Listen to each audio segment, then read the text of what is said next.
قیامت والے دن اللہ تعالیٰ ایک شخص کو اندھا کر کے اٹھائے گا اور وہ شخص کہے گا کہ اے میرے اللہ، اے میرے مالک، میں تو دیکھتا بالتا تھا، اے اللہ تو نے مجھے اندھا کیوں پیدا کیا؟ تو اللہ تعالیٰ اس سے فرمائے گا کہ اے انسان، تیرے پاس میری آیتیں پہنچی تھیں، اے انسان تیرے پاس میرا پیغام پہنچانے والا آیا تھا، اے انسان تو نے تو اسے جھٹلا دیا، اے انسان جب تیرے پاس میری آیتیں پہنچیں تو تو اس سے منہ موڑ لیتا تھا، اے انسان تیرے ساتھ ایسا ہی ہونا چاہیے تھا۔ انسان چند خواہشات کرے گا، جس نے ساری زندگی گناہوں میں گزار دی، وہ اپنے اللہ سے کہے گا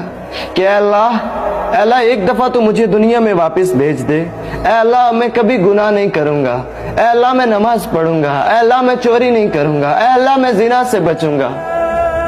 مگر نہیں،